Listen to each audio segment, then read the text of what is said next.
सुव्रताम् यातारं विश्वतत्त्वानां वंदे तद्गुणालब्धये।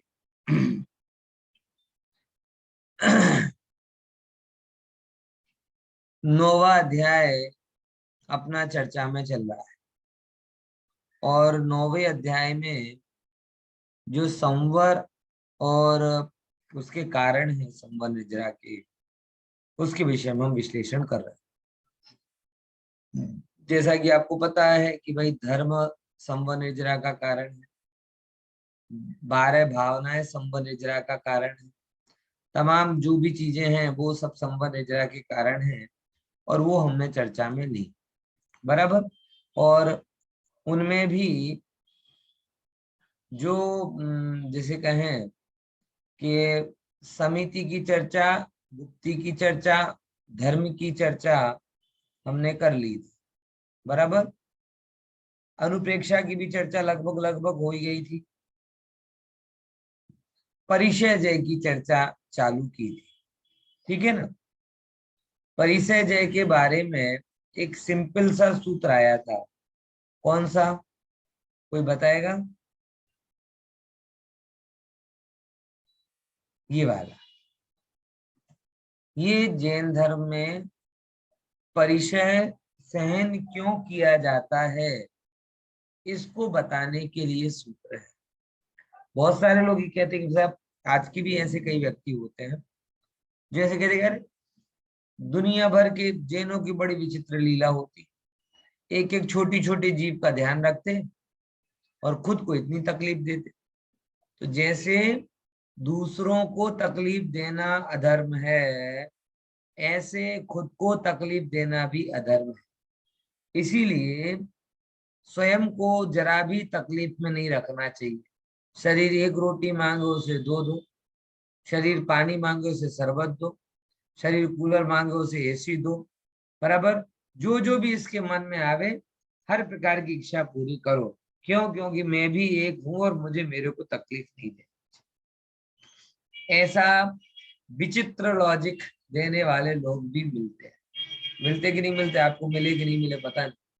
हमें तो एक ऐसा मिला था कि आप लोगों के यहाँ भले ही क्या सिखाया जाता हो, हमारे यहाँ तो ये सिखाया जाता है कि जिस दिन ज्यादा खाओ उस दिन उपवास। है कारण क्या? क्योंकि भगवान, हम भगवान के रूप हैं और भोजन प्रसाद है, तो ज्यादा अपने को लगाया मतलब भगवान को ही गया, तो भगवान को गया तो उपवास। ये उनकी गणित। और लगभग तमाम सुखिया बुद्धि वाले लोगों ने इस चीज को एक्सेप्ट कर लिया है। और जैन धर्म की जो मनोवैज्ञानिकता है उसको ऐसे कहते कि ये तो बड़ा कट्टर है, कठोर है, ऐसा है वैसा है, ऐसा कह के कर अनप्रैक्टिकल अनप्रैक्टिकल अनप्रैक्टिकल के नाम पे सब चीजें डाल दी। आचार्य परिचय सहन करने का मूल लॉजिक क्या देते हैं? आचार्य परिचय सहन करने का मेन लॉजिक ये देते हैं कि जैसे मैंने लास्ट क्लास में बताया था ना, घड़े का एक एग्जांपल दिया था, है याद किसी को? लास्ट क्लास बहुत पहले हुई थी, 6 दिन पहले है। जैसे घड़े को तड़का हाँ तड़का में ताप सुकावे वगैरह, घड़े को अगर ताप तड़के से नहीं होता घड़ा, उसे तो भट्टी में ही डालना पड़ता। जैसे माटले को जब तक अग्नि का संयोग नहीं देते तब तक वो पानी की धारण करने की ताकत उसके अंदर में नहीं। पानी होगा लेकिन उसे धारण नहीं कर पाए। तो धारण करने के लिए उस माटले को, जो माटी से बना हुआ है, उसे मिट्टी में तपाया जाए। और जैसे जब हम उसे तपाते हैं तो उसके अंदर में ताकत आ जाती है कि वो पानी को रिटेन कर सके, ऐसा उसकी छोटी छोटी चोट को सहन कर सके। अगर तपाया हुआ घड़ा ना हो तो जरा सी ठोकर लगे उसका आकार बदल जाए, जरा सा पानी का फोर्स हो वो फूट जाए। और वही जब तप जाता है तो उसके अंदर मजबूती आ जाए। बस यही बात है। तप, तप के द्वारा या परिचय जय के द्वारा हम आपको मोक्ष मार्ग में मजबूत करना चाहे। ऐसा ना हो कि जरा सी भूख मले लगे और आप कहो कि भाई जो मिल रहा हो, जहां मिल रहा हो, जैसा मिल रहा हो ले आओ बस। ऐसा बहुत सारे लोग करते हैं। भूख लगे तो उनका विवेक ही चला जाता है। बख्श मिले अबख्श मिले, दिन में मिले रात में मिले, बहुत सारे लोग, हमें तो भैया 3 बजे भी भूख लगती है तो 3 बजे रात को खा ले। अरे भाई थोड़ा समझो, मनुष्य हो तुम, सारे पशु रात को खाना छोड़ देते हैं, बराबर। तुम्हें क्यों इतना ज्यादा वो सब्र नहीं? नहीं नहीं नींद नहीं आती, अरे 1 दिन नहीं आएगी, 2 दिन नहीं आएगी, कब तक नहीं आएगी? और नहीं भी आए तो कर लो स्वाध्याय। मतलब कहने का तात्पर्य समझे ना, कि जिनको तैयारी है या तैयारी रखना है, वो इन चीजों से अपने आप को मजबूत करते हैं, बराबर। हमेशा आप देते हो ना, मैंने एक और बात कही थी कि परिचय सहन करना मतलब कर्म जीतने की मॉक ड्रिल है। कर्मोदय सहने की मॉक ड्रिल। मॉक ड्रिल होता है ना, टेररिस्ट अटैक होता है तो अलग अलग जगह मॉक ड्रिल करते हैं। मॉक ड्रिल से क्या होता है? मॉक ड्रिल से ये होता है कि एक्चुअल अभ्यास होता है कि भाई अगर आतंकवादी हमला होगा तो कैसा होगा। तो कर्म परिचय दे क्या है? एक प्रकार की मॉक ड्रिल। मॉक ड्रिल मतलब क्या? अगर ये आत्मा मोक्ष मार्ग पे जाएगा और कर्म का हमला होगा तो कर्म का हमला कैसा होगा? बोले कर्म का हमला भूख प्यास सर्दी गर्मी के रूप में होगा। ये क्या है? ये कर्म के ही तो है सारे रूप, भूख प्यास सर्दी गर्मी। तो हम इंटेंशनली उनको सहन करना सीख लेते, अभिप्राय पूर्वक हम उनको सहन करेंगे। अब सहन करेंगे, हमें आदत ही हो गई, और आदत हो गई तो कभी जब हमें वो कहते हैं आकस्मिक रूप से इन कर्मों को सहन करना पड़े तो तकलीफ नहीं होगी। बराबर ख्याल में आया कि नहीं आया? तो परिचय जय कर्मों के हमले को रोकने की मॉक ड्रिल है कि आप आगामी कर्मोदय के लिए अभी से तैयार हो जाओ। समझ में आया? क्यों? क्योंकि कर्म का उदय आएगा तो किस रूप में आएगा? बोले जो भी होगा इन 22 परिसरों के ही किसी रूप में आएगा। कभी आपको आहार नहीं मिलेगा, कभी कोई आपको अपशब्द कह के जाएगा, कभी आपको बैठने के लिए जगह नहीं मिलेगी। कुछ ना कुछ अगर कर्म का उदय आएगा तो कैसे आएगा? इस रूप में आएगा। आचार्य कहते तुम्हें तो हमने इसकी ऑलरेडी ट्रेनिंग दे ही दी है, अब इसकी ट्रेनिंग तुम्हारे पास है तो चिंता क्या करनी। समझे कि नहीं समझे? तो ये चीज है। तो परिचय जय क्यों सहन किया जाता है? परिचय जय इसके लिए किया जाता है जो 8वें नंबर का सूत्र बता रहा है। बोलेंगे मेरे साथ? और मुझे बोलने से ज्यादा आपसे कमिटमेंट करवाना है कि आप लोग भी जैनाचार्य की मर्यादा रूप, अगर आपको कर्तव्य लगता है कर्तव्य और परिचय लगता है तो परिचय, लेकिन आप हम सब लोगों को ये जैनाचार के लिए जितने प्राथमिक चीजें हैं उन्हें एटलीस्ट परिचय जैसा समझकर भी क्या करना चाहिए? अपने जीवन में स्थान देना चाहिए। अभ्यास होगा, इससे क्या होगा? अभ्यास। धर्म होगा ये नहीं कह रहा, ध्यान से समझना। भूल क्या है? जिन्होंने ये किया, चौमासा आ गया ये कर ले धर्म हो जाएगा, चौमासा आ गया ये कर ले धर्म, वो भूल कर। धर्म तो अलग ही वस्तु है जो मन वचन काय के पार है। लेकिन धर्म में डटे रहने के लिए आत्मबल को मजबूत करना और शरीर के बल को क्षीण करना जरूरी, इच्छाओं के बल को क्षीण करना जरूरी। और उसके लिए क्या करो आप? बस ऐसे। क्लियर हुआ कि नहीं हुआ है? तो अगर आप कर्तव्य मान के करो तो भी अच्छा है, और परिचय मान के भी करना हो तो जरूर करो। धर्म मत मानो, अभ्यास के रूप में। ठीक है ना? हाँ समझ। तो मार्गच्यवन निर्जरार्थम परिशोडभ्य परिशः, बोलो।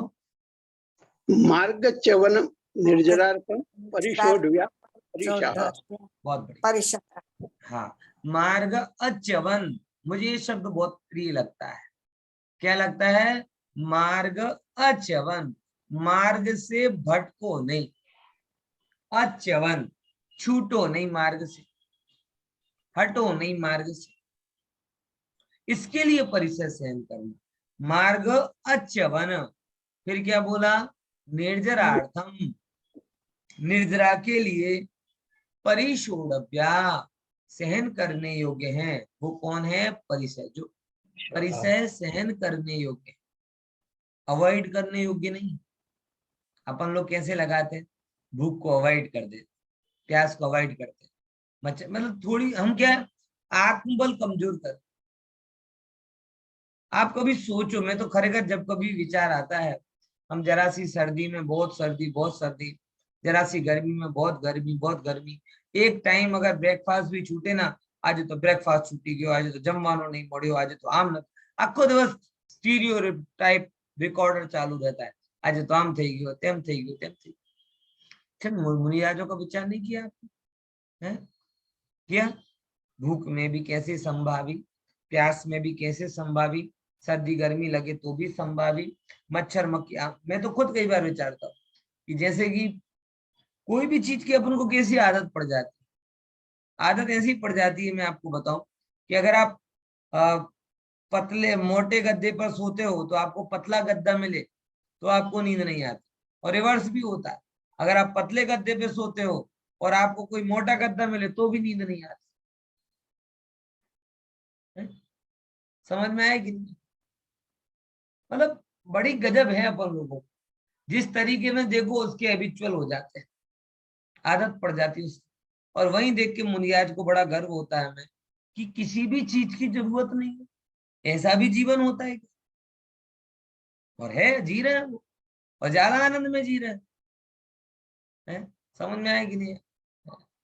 अभी अभी हमारी जरा लिफ्ट बिगड़ी हुई है 5-7 दिन तक, तो रोज 5 सीढ़ी चलते हैं, तो मैं तो कितनी बार मुनियाजों को याद करता हूँ कि एक दिन, अब 2-5 दिन 10 दिन के लिए इलेक्ट्रिक एक साधन का उपयोग बंद हुआ तो हे हाय रे मरा रे याद आ रही है।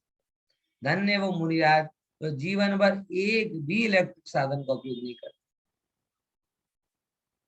मतलब याद आना चाहिए आप, उन्होंने अपनी जीवन को निखारा है, उन्होंने अपनी समताओं को उभारा है, उन्होंने मोक्ष मार्ग को अपने नजदीक बुलाया।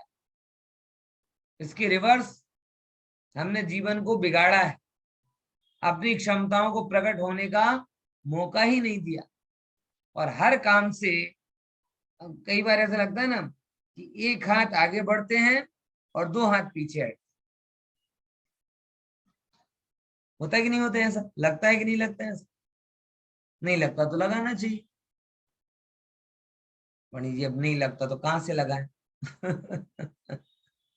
कुमकुंदाचार्य देव को देखो, अमृतचंद्र आचार्य देव को देखो, विचार करो, अपने आप लगना चालू हो जाएगा। ठीक है ना? आप देखो, समझ लो जरा। तो ये उनका जीवन का वास्तविक स्वरूप है। तो हमें भी इस तरीके से हठ योग नहीं करना, लेकिन अभ्यास जरूर करना। हठ योग और अभ्यास में फर्क होता है। बिल्कुल भी तन्मयता महसूस नहीं कर पा रहे और तो भी करीश करीश करिए कहलाता है हठ योग, बराबर। लेकिन अभ्यास क्या होता है, मतलब ऐसे समझो कि जितनी कैपेसिटी है उससे डबल करने जाओगे तो कहलाएगा हठ योग, और जितनी कैपेसिटी है उससे 20% एक्स्ट्रा करने जाओगे तो कहलाता है अभ्यास। सिंपल। क्या बोला? मार्केटिंग का नियम होता है, कभी भी जब टारगेट देते ना, टारगेट, तो जितनी इनकम है उससे डबल का टारगेट नहीं देते, क्योंकि वो क्या कहलाता है, इम्पॉसिबल। तो कितना टारगेट देते हैं, जितनी इनकम है उससे 20% प्लस, क्योंकि पता है कि ये थोड़ी सी कमी के कारण ये 100 अगर वो हो है तो थोड़ा ध्यान और देगा तो 120% कट जाएगा। तो अभ्यास और हठ योग का अंतर आपको ख्याल में आ गया? क्षमता बिल्कुल भी नहीं, अभ्यास बिल्कुल भी नहीं करो, और एक साथ 8-8 दिन के उपवास कर लो, वो हठ है। उसमें कहीं पे भी वीतरागता नहीं, मैं स्पष्ट कह रहा हूँ, वो मात्र मान बढ़ाई के लिए। मैं अपनी एक मुमुक्षु बहन के घर पे गया, बेटी थी, कम उम्र की थी, बराबर 10 उपवास, उत्सव चल रहा। मैंने कहा ये तो कोई मंदिर भी नहीं आती थी, और अचानक 10 उपवास, क्या हुआ? બોલે કે બેનપણી વચ્ચે બેટ લાગી કે તમે દિગંબર લોકો તો ઉપવાસ કરી શકતા નથી, તો કરીને બતાવી દીધી, એટલે 10 ઉપવાસ. એટલે આ શું મતલબ રહ્યો? અહીંયા કોઈ ધર્મનો મતલબ નથી. પહેલા 10 ઉપવાસ 8 ઉપવાસ ને શક્તિ પ્રદર્શન માને, તો એને એમ લાગે કે તારે 8 હોય છે, તમે 10 કરી, તને પછી સિલ્વર મેડલ ના અમને ગોલ્ડ મેડલ. એટલે ઉપવાસ શું થઈ ગયો? શક્તિ પ્રદર્શન થઈ. આ કહેવાય હઠ. હઠ યોગ નું નામ તપ નથી. કોને તપ કહેવાય? જેટલી તમારી કેપેસિટી છે, બરાબર, એમાં 20% ઇન્ક્રીમેન્ટ. Simple logic. કેટલું? 20% इंक्रीमेंट.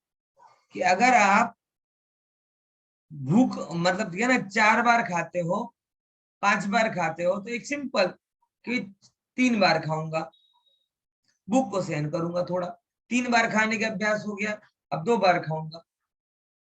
ये सिंपल ही आप अभ्यास करो, ऐसी सब चीजों में लगाते जाओ. तो अभ्यास होता है ना, वो क्षमता के निकट होता है, और हट होता है ना, वो क्षमता से डबल. डबल हो सकता है, लेकिन रिस्क भी है, रिस्क भी है. इसीलिए हम तो सीधी सीधी सी बात कहते हैं, सब अभ्यास करें, हट कोई ना करे. भूख की, प्यास की, सर्दी गर्मी की, ऐसी हट नहीं करे. है अनुकूलता के साथ में स्थिरता रखने का प्रयास. हाँ, इतना जरूर ध्यान रखें कि कल जितनी क्षमता विकसित हो गई थी, आज उससे आगे बढ़े. Simple logic. क्या बोला? कल जितनी कैपेसिटी व्यक्त हुई थी ना, आज एक कदम आगे जाना चाहिए. तो थोड़ा थोड़ा थोड़ा बढ़ाते बढ़ाते आप पूर्णता को पा जाओ. लेकिन कल के बाद में वहीं के वहीं आज भी टिके. जैसे कि अपने मोक्षों में होता है, 8 साल का बालक है तो भी ये कहता है कि हमें तो कांदा बटाका खाता नहीं, અને 60 સાલના દાદા છે એ પણ એ જ કહે છે અમે તો કાંદા બટાકા ખાતા નથી. તો જે કામ 8 વર્ષમાં કરી લીધું, 60 વર્ષ સુધી એનું એ જ કર્યો, તો ઘાસ કાપી બાકી આખા જીવનમાં. જે વસ્તુ તમે 8 વર્ષના ઉંમરમાં શીખી ગયા, એ જ વસ્તુ તમે 60 વર્ષમાં કરો, અને તોય અપેક્ષા રાખો કે મારો વખાણ થાય. કેમ? કે અમે આમ નથી કરતા, તેમ નથી કરતા. अरे ये तो 8 वर्ष में તમે નહોતા કરતા હતા, બાકીના 52 વર્ષ શું કર્યું?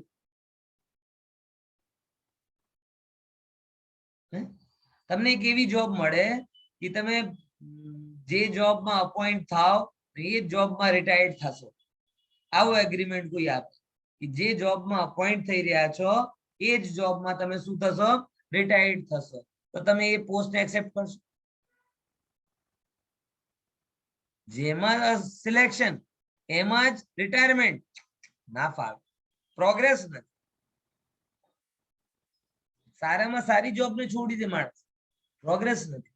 તો ભાઈ, ધર્મમાં પણ પ્રોગ્રેસ વગરનો ધર્મ ચાલે? ચાલે? ના ચાલે ને? તો પ્રોગ્રેસ હોવી જોઈએ. પ્રોગ્રેસ એટલે સહેજતા સાથે અભ્યાસ તમારું વધવું જોઈએ. ચલો આગળ આપણે 22 પરીક્ષાઓના નામ સમજીએ. કયા ગયા છે 22 પરીક્ષા? કોને યાદ છે? કોઈને યાદ છે? ये तो अपनी થઈ ગઈ હતી ચર્ચા. હવે સાંભળો, ચલો, કોઈને યાદ નહીં હશે, આપણે દોહરાઈશું. શુદ્ધ पिपाशा, બોલો. शुद्ध पिपाशा, शीतोष्ण दंश मशक, शीतोष्ण दंश मशक, नागन्यारति, नागन्यारति, त्रिचर्या निषिद्या, त्रिचर्या, तय्याक्रोश, शय्याक्रोश, वधयाचनालाप, वधयाचनालाप, रोग तृण स्पर्श, रोग तृण स्पर्श, मल सत्कार पुरस्कार, मल सत्कार पुरस्कार, प्रज्ञा अज्ञान दर्शनानि. प्रज्ञा अज्ञान दर्शनानि. કોણ વાંચન કરશે? પ્રજ્ઞાબેન નું નામ આવ્યું છે આમ તો. વાંચન કરું. હા, એટલે આ નીચેનો અર્થ બોલું ને? અર્થ ના ના ના, વાંચન સૂત્ર વાંચન. અધિક સુત पिपाशा, शीतोष्ण दंश मशक नाग्यारती स्त्री निषेधा चर्या सय्या चर्या स्त्री चर्या निषेधा सय्या क्रोश वध्या याचना लाभ रोग तृण स्पर्श हाँ मल सत्कार पुरस्कार प्रज्ञा ज्ञाना दर्शनानी बहुत सरस है ना नाग्न्या नाग्न्य નાખોડો છે હે ને ગા પછી ગાખોડો નાખોડો એમ છે નાગન્યારતી ના દર્શનાની અગુણ્ય હા શુદ્ધ पिपाशा તે નીચે લખેલ છે પાંચો હવે ગુજરાતી और हिंदी और वांची सुधा तृषा शीत उष्ण दश मशक नग्रता अरति अरति स्त्री चर्या चर्या निषिद्धा सय्या आक्रोश वध्य याचना अलाभ रोग तृण स्पर्श मल सत्कार पुरस्कार प्रज्ञा अज्ञान और अदर्शन इन नाम वाले परिचय है। बहुत सारा अबे इनकी सब बताए हैं अपन एक एक परिचय पे जरा चर्चा करें। देखो 14 परिचय जय पहले नंबर तो मैंने आपको बताया था कि परिचय सह और परिचय जय इन दो के बीच में क्या अंतर होता है बताओ।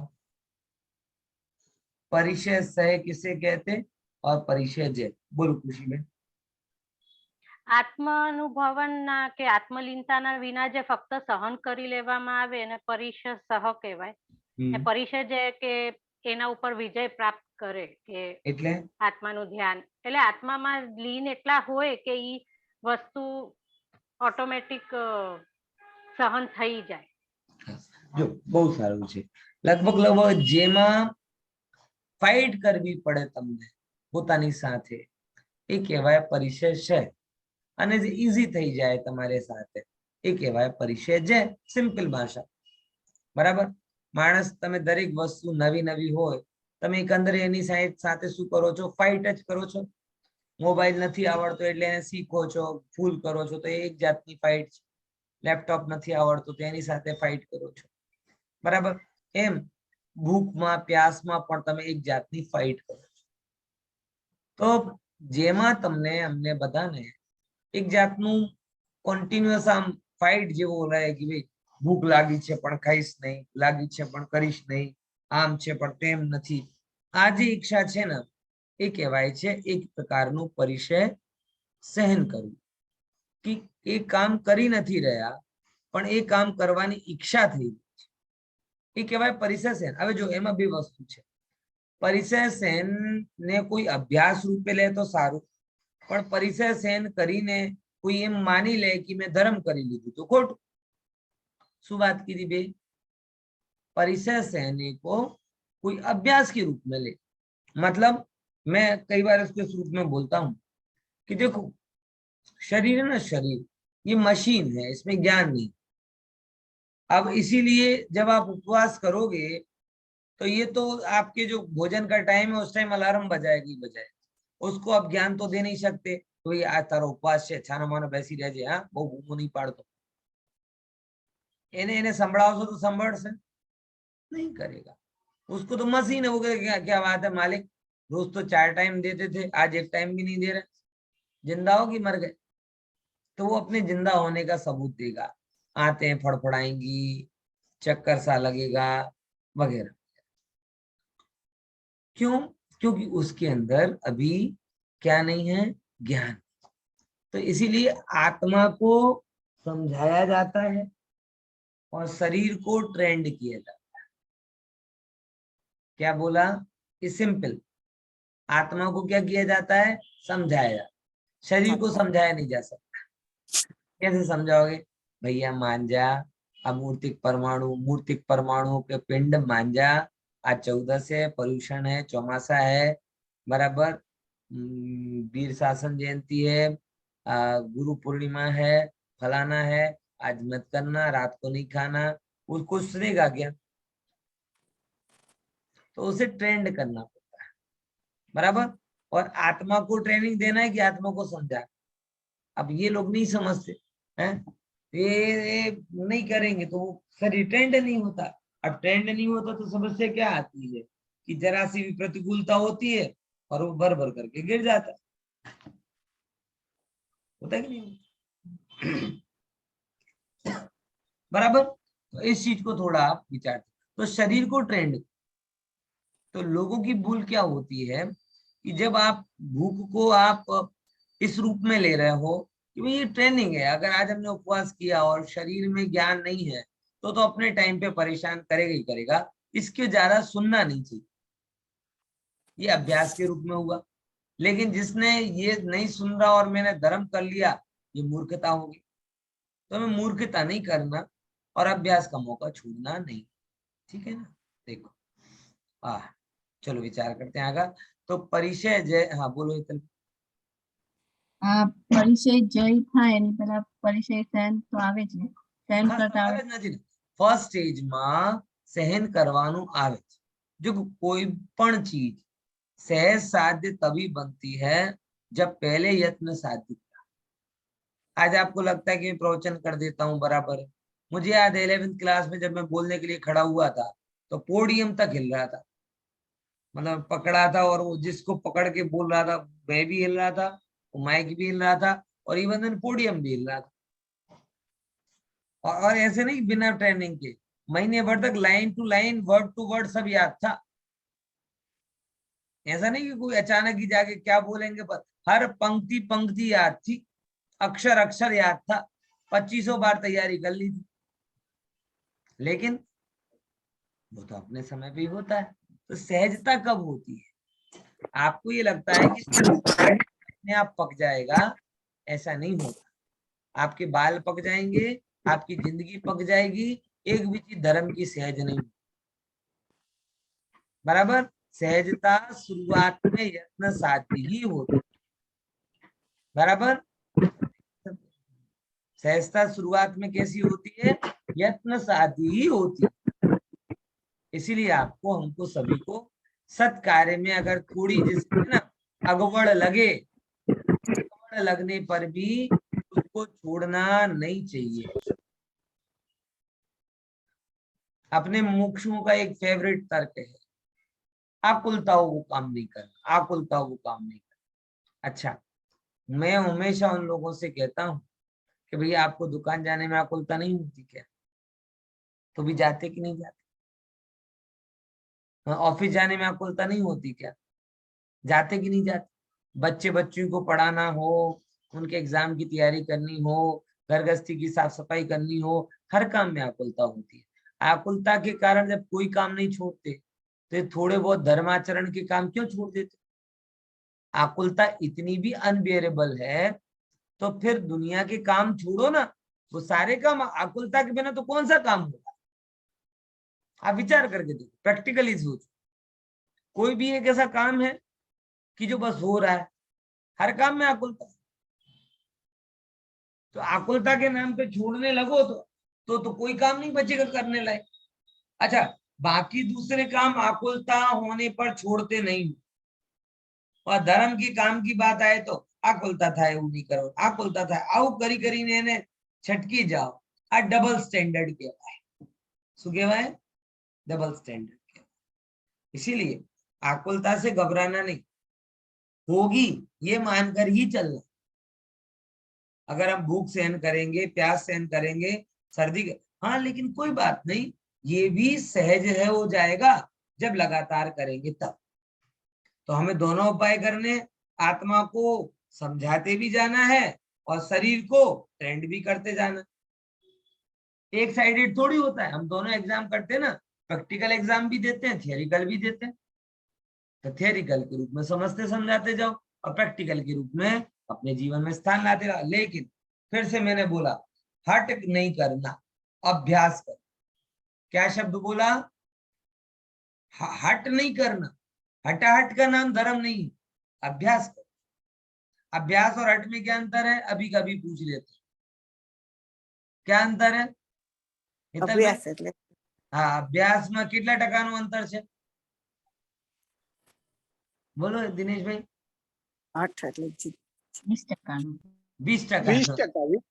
20%. શેનાથી 20%? જેટલી ક્ષમતા એનાથી 10-20% વધારો તો શું કહેવાય? અભ્યાસ. પણ ક્ષમતા તો થઈ છે થોડીક વ્યક્ત અને ડબ્બમણો કરવા જાઓ તો પરાણે કરશો, એમાં ફાયદો નહીં થાય. શું નહીં થાય? લાભ નહીં. પાકું? ચાલ, સહેજતા સાથે પાકું કે હવે અભ્યાસ સાથે પાકું છે? કેવો? અભ્યાસ સાથે. અભ્યાસ સાથે એટલે હજી સહેજ નથી થયો તો કાલથી 2 કલાક પ્રવચન સાંભળતું. હે તો સહેજ થશે ને, સમય વિતાવશું તો સહેજ થઈ જશે. સિમ્પલ જ છે. જે વ્યક્તિ તમે સાંભળવામાં પણ અભ્યાસ જોઈએ એવું નથી. કોઈ શરૂઆતમાં 10 મિનિટ સાંભળવાની ટેવ હોય, પછી અડધો કલાક સાંભળવા શીખે, પછી કલાક સાંભળવા શીખે, પછી તો આપણે પરમાગમ ઓનર્સમાં નહીં 2 કલાક તમે લોકો સાંભળી શકો છો. આ કેવી રીતે થાય? શરૂઆતમાં અઘરો લાગતો હશે કે 2 કલાક સલંગ, પણ હવે એકદમ આમ યુઝ ટુ થઈ ગયું. જેમ યુનિવર્સિટીમાં 5 કલાક ભણીએ એમાં 2 કલાક ભણીએ. અભ્યાસી સહેજ થઈ ગયો. હવે જો તમે આ ના કર્યો હોત તો તમે જૂના વાત જ પકડીને બેઠી રહેત. 40 મિનિટથી વધારે ઉપયોગ રહેતો નથી, 40 મિનિટથી વધારે ઉપયોગ રહેતો નથી, એટલે બસ 40 મિનિટ ઇનફ થઈ ગયા. બરાબર? આ સાંભળવાની ક્ષમતા પણ અભ્યાસથી જ. તો દરેક સહેજ સાધ્ય વસ્તુ પહેલા યત્ન સાધ્ય હોય છે. જે પહેલાથી સહેજ સાધ્ય કરવા માંગે છે એ અવ્યવહારિક વાતો કરે છે, સાચી વાત. ઠીક છે ને? એટલે જે તમને સારું લાગતું હોય કે ના લાગતું હોય, પણ જે સારું છે લાગવા માટે થોડુંક હું ઓછું પ્રિફેર કરું છું.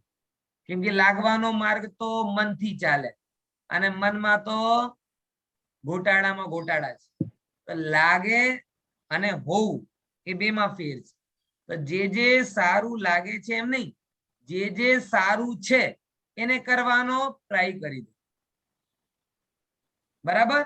તો જેને તમે કરશો પછી આપોઆપ સારું લાગે. ખબર પડી? સમજ્યા કે નહીં સમજ્યા? ફરીથી, जो अच्छा है परमात्मा की दृष्टि में, बराबर ना, उसे करने लग जाओ. क्यों? कि उसे करने लग जाओगे, अच्छे को करने लग जाओगे तो अच्छा अपने आप अच्छा लगने लगेगा. और अगर आपको अच्छा नहीं लगता और आपने करना भी चालू नहीं किया तो अच्छा कैसे लगेगा? समझे कि नहीं? है ना? हाँ, बराबर. चलो जरा आप परिचय पढ़ लें. कौन पढ़ेगा? चलो दिनेश भाई पढ़ो. हाँ जी. क्षुधा परिचय जय. क्षुधा का प्रतिकार अकाल में संयम के विरोध भी द्रव्य के द्वारा न तो स्वयं करते हैं न दूसरे से कराते हैं. अब देखो बहुत बढ़िया बात है. क्षुधा परिचय, क्षुधा का प्रतिकार. मुनिराज बराबर. अब मुनिराज के आहार का विकल्प होता है. अब मुनिराज का आहार का विकल्प तो हमारे जैसा तो है नहीं 24 कलाक रसोड़ा चालू रहे. उनका टाइम सुबह के, अगर अपन आज की भाषा में कहें तो 2 प्रहर बाद, दिन के 2 प्रहर, यानी सुबह के ब्रह्म मुहूर्त का प्रहर गिनो 3 से 6 और 6 से 9, तो 2 प्रहर के बाद, बराबर, और चौथे प्रहर के पहले, यानी तीसरे प्रहर में मुनिराज आहार लेते. ये नहीं है. क्या बोला? अपन लोग सच बताओ, अपन खाना किस टाइम खाते हैं? जब मुनिराज के सामायिक का टाइम होता है. 12 बजे से लेकर 1:30 बजे तक मुनिराज के सामायिक का टाइम. तो मुनिराज उस टाइम में आहार नहीं करते. और अपन लोगों का मोस्टली जितने लोगों का आहार है कितनी बजे होता है? 12-1. अपन सामायिक के टाइम पे आहार करते हैं. किस टाइम पर? सामायिक के टाइम. एक तो निमित्त शास्त्र ऐसा भी कहता है कि जो सामायिक के टाइम आहार होता है ना, वो आहार आपकी ज्ञान वैराग्य की वृद्धि का कारण नहीं बनता है. और ये मुंह में दिख रहा है. निमित्त कारण इसका ऐसे शास्त्रों में आया है. कि सामायिक के टाइम पर सामायिक करनी चाहिए, आहार नहीं करना चाहिए। और हम लोग अधिकतर किस टाइम आहार करते हैं? सामायिक के टाइम पर। सबके डब्बे 12 बजे के, बराबर ना। तो 12 से लेकर अंतर मुहूर्त तक का जो टाइम है 12:45 तक का, वो सामायिक का टाइम। सरल बात, बाकी तो 1:30 बजे तक भी चलते। तो मुनिराज को, हाँ बोलो। ये लेकिन अकाल नहीं है 12 बजे का? अकाल ही है ना अपने लिए, तो मुनिराज के लिए थोड़ी आहार करते इस टाइम। अगर मुनिराज 9 to 12 का टाइम छूट गया उनका, तो फिर वो सामायिक करके दूसरी बेला में, मतलब दूसरी बेला मतलब दोपहर को 3 बजे आहार के लिए, यानी 2 टाइम उनके होते हैं, या तो 9 to 12 या 3 to जैसा दिन हो। अगर वो 6 तो नहीं कह सकते, सर्दी का समय है तो अंतर मुहूर्त पहले, ऐसे करके आइडली 3 से 4:30 के बीच में समझो, बराबर। 2, उसके अलावा उन्हें आहार का विकल्प अगर होता है तो उसे पूरा नहीं करते, इस टाइम पे पूरा कर सकते हैं। देखो उदय है, उदय जरूरी नहीं कि उदय आपके हिसाब से चले। रोज आहार 9 बजे करते हो तो 9 बजे ही भूख लगे ऐसा जरूरी नहीं। किसी दिन 9 बजे ना लगे और किसी दिन अकाल में लगा है, क्योंकि कर्म का उदय। और मैंने आज उसको ऑफिस में फील भी किया कि घर से गया, अभी जनरली मेरा भोजन का टाइम वो वैदे को लेकर आता हूँ तो 1-1:15 बजे होता है, तो गया ऑफिस में 11 बजे अचानक भूख लगाई। वो कभी नहीं लगती लेकिन अब लगाई, अब क्या करोगे? समझने आया? तो ये मतलब ये ऐसा नहीं समझना कि भूख का लगना आपके टाइम के हिसाब से होता है। भूख एक प्रकार के कर्म का उदय है, आप समझो। अथवा जो भी आप इच्छा समझ रहे हो वो सब कुछ एक प्रकार के कर्म का उदय है। राग का भाव होना वो भी कर्म का उदय है, द्वेष का भाव होना वो भी कर्म का उदय है। यानी जो भी अपन कहते हैं गुस्सा करने का मूड हो रहा है, मस्ती करने का मूड हो रहा है, ये सब जो मूड है ना, वो सब मूड क्या है? कर्म का उदय।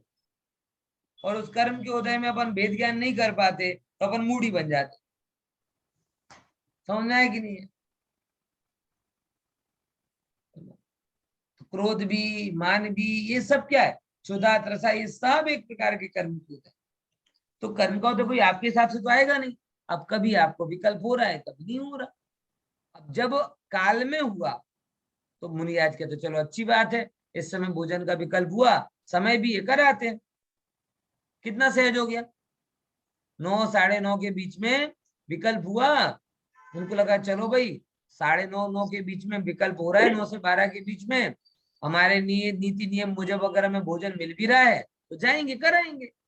लेकिन वो समय निकल गया और विकल्प हुआ, बोले नहीं नहीं अब टाइम नहीं है।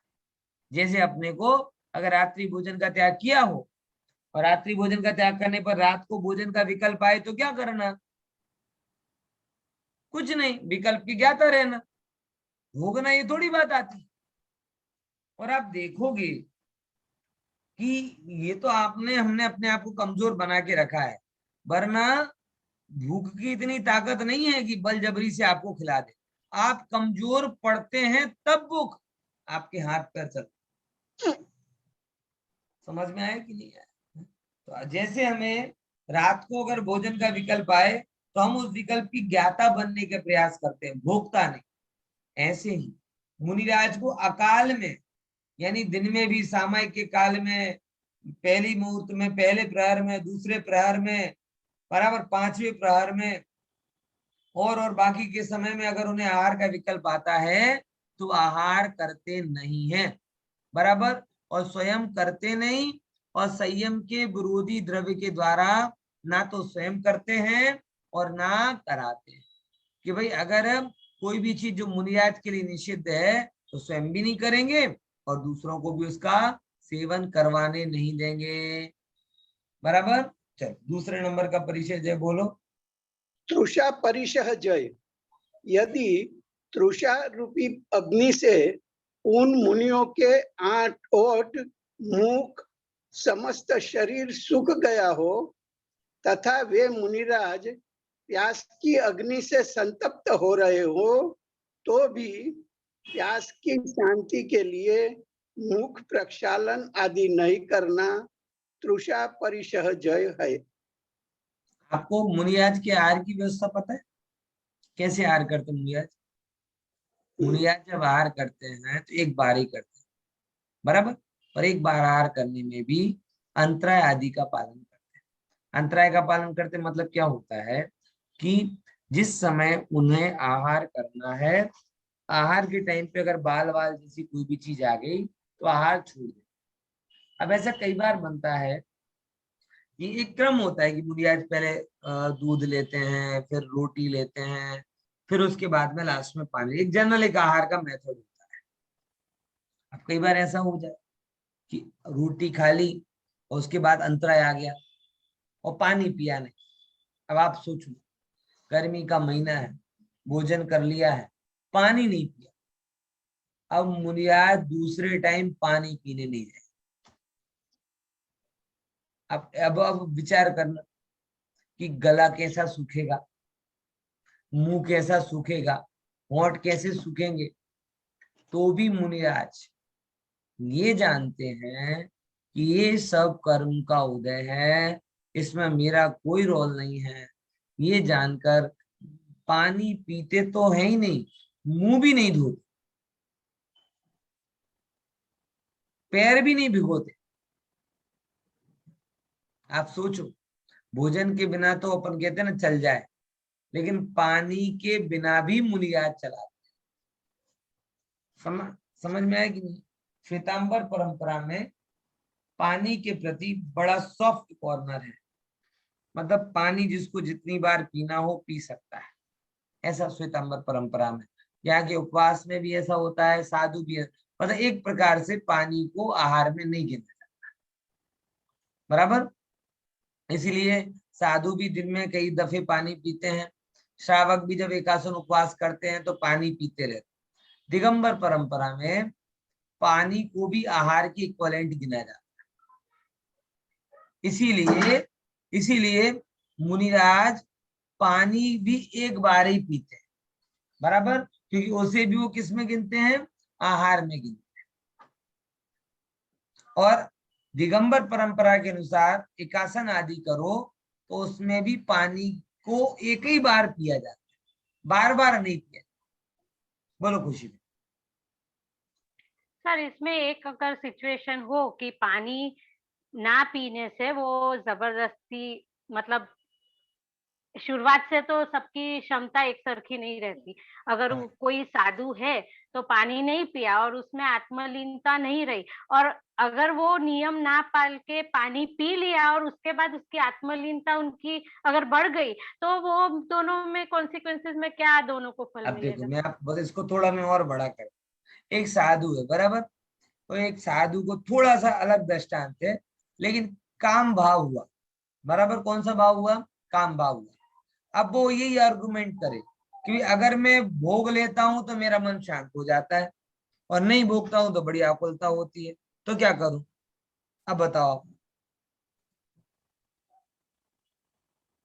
मतलब समझो, ये साधु होने के पहले सीखा जाए। इसीलिए अपने आप पे साधु होने के पहले 11 प्रतिमाएं बोली गई। साधुपना कोई एक्सीडेंटली नहीं धारण किया जाता कि आज वो कर सकते हैं, वो महापुरुषों की बात अलग है। बहुत ही श्लाघा पुरुष होते हैं, विशेष पुरुषार्थ वाले होते हैं, वो कर सकते हैं। लेकिन सामान्य व्यक्तियों को तो क्या बोला जाता है? अणुव्रत पालन करो, मूल गुण पालन करो, 11 प्रतिमा। ये प्रैक्टिस के बाद एलक बनो, छुल्लक बनो, फिर साधु बनो। अब उतावल में साधु बन जाओ और फिर अब मेरे से हो नहीं रहा, मेरे से हो नहीं रहा, ये छूट चाहिए, वो छूट चाहिए, तो ये पद्धति ठीक। इसीलिए मैंने थोड़ा आपको एग्जांपल दिया, क्योंकि ये लॉजिक आप अगर पानी में लगाओगे तो 50 जगह लगा। तो कल के बोल रहे कपड़े पहन लेते हैं, यही तो हुआ श्वेतांबर समाज के साथ। यही जो लॉजिक है ना, इसी का विस्तार है कि भाई ऐसे दिगंबर रहते हैं तो सर्दी लगती तो आत्मध्यान नहीं होता, इसीलिए कभी कपड़े पहनने से क्या होता है, उसको पहन लिया और आत्मा की साधना कर रहे।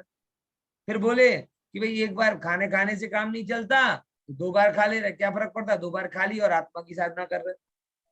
अभी जैसे होने लगा कि भाई पैर जलते हैं, सब श्वेतांबर साधुओं के पैर में चप्पल आ गई। पैर जलते हैं, पैर में फोले पड़ जाते हैं, होता नहीं है, तो आप क्या करो, चप्पल पहन लो।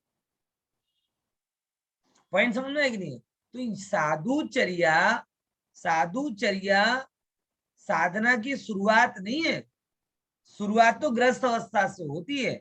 ये साधना की बहुत एक मैच्योर दशा है, ये मैच्योर दशा नहीं है, इनके पहले कई तबक्काओं से गुजर जाता है, तब जाके इतनी क्षमता होती है कि भाई वो अगर एक घूंट पानी भी ना पिए तो भी उसके अंदर में काफी स्थिरता हो।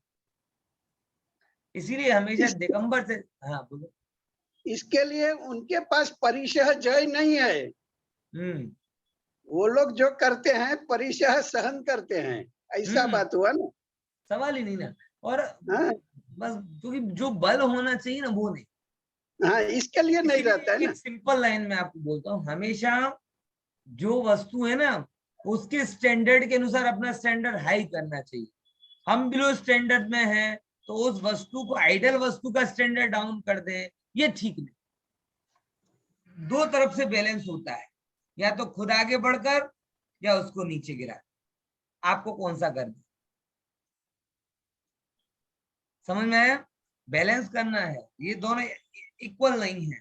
अब इक्वल करने के लिए इसको नीचे गिरा दो या खुद को ऊपर बढ़ा दो। दिगंबर चर्या कहती है ये साधु के रूप आइडल हैं, हमें इस लेवल पर पहुंचना है। श्वेतांबर चर्या कह देती है कि देखो देखो ये तो बहुत हाई है, ये हमसे नहीं हो पाएगा, तो इसके स्टैंडर्ड डाउन कर दो। भारत में गरीबी कम हो गई, कैसे? कि पहले 500 रुपए कमाने वाला गरीब होता था, अब हमने स्टैंडर्ड डाउन कर दिया, बोले 100 रुपए कमाने वाला गरीब। तो 100 रुपए आपने स्टैंडर्ड डाउन करके वो स्टैंडर्ड को नीचे गिराया, गरीबी को कम नहीं किया। सरकार ऐसा करती है। हमने साहब गरीबी इतनी % कम कर दी, कैसे कम कर दी? कि पहले ये पैरामीटर था, अब ये हो गया, तो अपने आप उसके ऊपर वाले नीचे जाए। तो ये लॉजिक बड़ा ही अनर्थकारी लॉजिक है कि ये करके वो हो जाए वो। तो इसका मैंने एक एक्सट्रीम पॉइंट आपको बता दिया, तब क्या करो? फिर तो कोई भी चीज छूटेगी नहीं, सबके पीछे आप यही लॉजिक दे दोगे। बोले कि भाई घर छोड़ के हमें बहुत आकुलता होती है, हम घर में रहेंगे। भाई ये सब तुम्हें करना है तो साधु क्यों बन? साधु कोई कंपलसरी तो है नहीं, सक्षम हो तो बनो, नहीं तो ग्रस्त रहकर साधना करो। और गृहस्थी में कहाँ मना किया है आपको कि भाई आप पानी पियोगी, अनिवार्य एकासन करो, कि अंतराय पालन करो, कि स्त्री को छोड़ो ही, कि क्रोध, ये जो भी आपके काम है आप अगर अभ्यास के रूप में कर रहे हो तो गृहस्थी में करो। हाँ, आपको लगे कि अब मैं बिल्कुल पक्का हो गया हूं तो आगे आ जाओ। पॉइंट समझना है कि नहीं? तो ये एक माइंड सेट वाली बात है, और यही सोच है ना जो आपका प्रश्न है ना, यहीं से दिगंबर और श्वेतांबर परंपरा का अंतर चालू है। इस जगह पर दिगंबर की अप्रोच ये है और श्वेतांबर की अप्रोच ये है। बराबर क्या है कि नहीं है? बराबर। तो वो मुनि आज का स्वरूप विचार को, कितने भी गले में, अल्टीमेटली कितनी भी वस्तु में करना क्या है, उदय से भेद ज्ञान करना है ना। करना क्या है? प्यास भी क्या है? उदय ही है ना, एक प्रकार के कर्म का उदय। तो आपको, हमको, सबको करना क्या है? भेद ज्ञान करना है। तो बस जैसे अल्प प्यास के उदय में आपने भेद ज्ञान किया, वैसे अधिक प्यास के उदय में भेद ज्ञान करो। अल्प भूख के उदय में आपने भेद ज्ञान किया, वैसे तीव्र क्षुधा के उदय में भी क्या करो? भेद ज्ञान करो। अपने को मजबूत बनाओ, संयोगों को नहीं, कर्म के उदय को नहीं। एक आइडल अप्रोच नहीं हो पा रहा तो जिस लेवल पे वहां पे आगे के अभ्यास करो, समझे ना? आगे देखो, पढ़ो। शीत परिशह जय, शीत के कारणों के सन्निधान में शीत के प्रतिकार की अभिलाषा नहीं करना, संयम का परिपालन करना शीत परिशह जय है। देखो ये बात वहां पे भी लागू होगी। कोई इतनी ठंडी में 2 डिग्री में 1 डिग्री में कैसे दिगंबर रह लेंगे, इससे बढ़िया तो एक पहन लेते ना, साधना करते। भाई देखो, अगर आपको एक कपड़ा पहन के साधना करनी है तो घर में रह के करो। श्रावक के लिए ये नहीं बोला कि आप दिगंबर होके साधना करो। हाँ, जब आप इतने मजबूत हो जाओ, धीरे धीरे अभ्यास करते करते, कि भाई आपको ये सर्दी गर्मी सहन करने की सामर्थ्य विकसित हो जाए, तो आप शीत परिशह सहन करो। अगर उस अवस्था को पहुंच गए तो वो शीत के कारणों के सन्निधान, सन्निधान मतलब निकटता की होने पर, जो शीत के कारणों के सन्निधान में, यानी जब सर्दी हो गई, बर्फ आ गई, सर्दी का मौसम आ गया, तो शीत के प्रतिकार की अभिलाषा नहीं करता। वो ये नहीं इच्छा करते कि कोई व्यक्ति उनको एसी चला जाए, ओ सॉरी कूलर चला के, कूलर भी नहीं, हीटर चला के चला जाए। वो ये इच्छा नहीं करते कि कोई उन्हें कंबल उड़ा के चला जाए। मतलब कुल मिला के वो शीत के प्रतिकार की इच्छा नहीं करते। शीत में नहीं हूं, और शीत जहां पे वेदन कर रहा है वो शरीर भी मैं नहीं हूं, ऐसी भावना वो, बराबर। और वो ऐसा विचार करते हैं कि भाई ये आत्मा ने नरक में 7वें नरक की ठंडक को सहन किया, तो उसके हिसाब से तो ये कितनी कम है, बराबर। आत्मा ने 7वें नरक की ठंडक, 7वें नरक मतलब कैसा, मेरु समान लोह गल जाए, ऐसी शीतोष्णता था। तो मैंने तो 7वें नरक की ठंडक को सहन किया, तो उसके प्रमाण में तो कितना कम। समझ में आया? तो ये विचार करके वो समाधान करते, समर्पण नहीं करते शीत के आगे, इसीलिए उनका शीत परिचय जय होता है। फिर क्या कहते हैं, ऐसे उष्ण परिचय जय, बोलो। लेकिन कोई उसको कंबल ओढ़ाए देंगे तो वो परिचय हो जाता है क्या? उपसर्ग हो जाता है। अच्छा, उपसर्ग हो जाता है। अनुकूल उपसर्ग, मुनिराज को क्या हो गया, अनुकूल।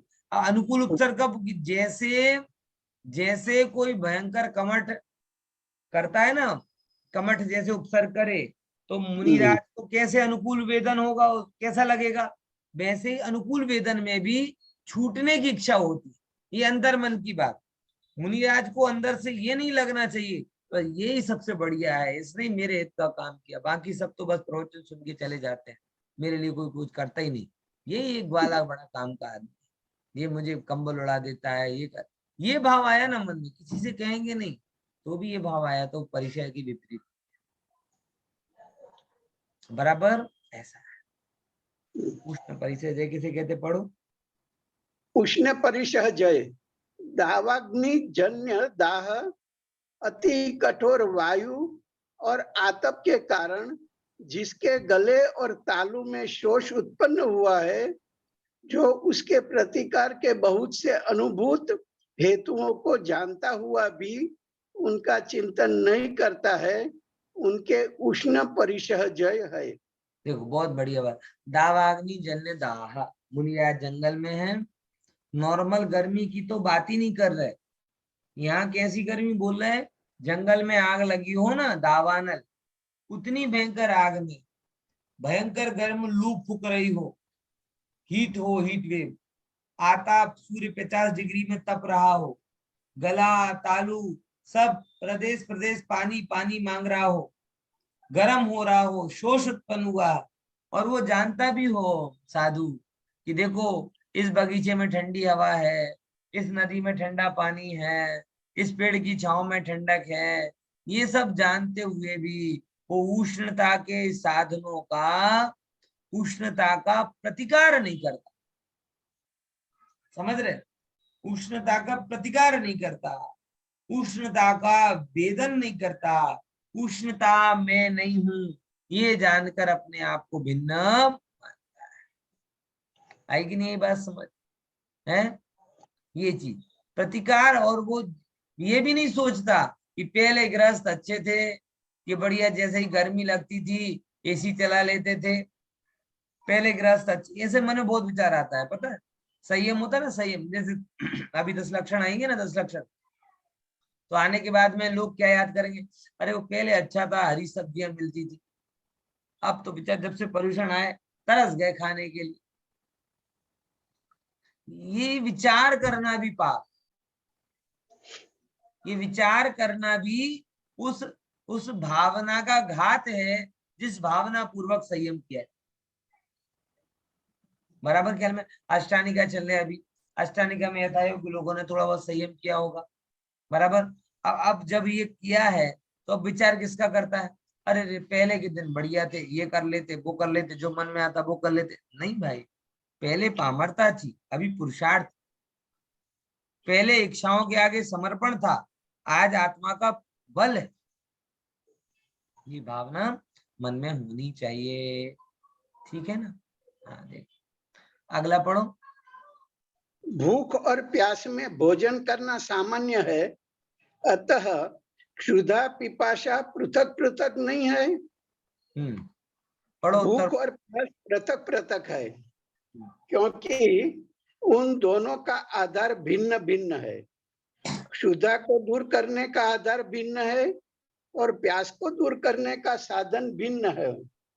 बराबर। अब एक एक सिंपल प्रश्न यहाँ पे किया कि भाई भूख और प्यास को तो हम एक साथ ले लेते हैं, आहार पानी आहार पानी, तो भूख और प्यास को अलग अलग करने का कारण क्या। देखो दो बातें बोली, एक तो पहले नंबर भूख और प्यास भिन्न भिन्न है क्योंकि आधार भी भिन्न है और प्रकृति भी भिन्न है। जितनी बार भूख लगती है उतनी बार प्यास लगती है क्या। ये प्यास तो बार बार लगती है और भूख एक बार लगती। भूख को मिटाने का साधन अन्न है और प्यास को मिटाने का साधन पानी। बराबर ख्याल में। तो जब हमें भूख लगती है तब भोजन प्रिय लगता है, पानी नहीं लगता। और जब प्यास लगती है तब वो भोजन अपने आप, आपको कोई प्यास लगी हो और कोई भोजन दे दे तो क्या काम का रहेगा।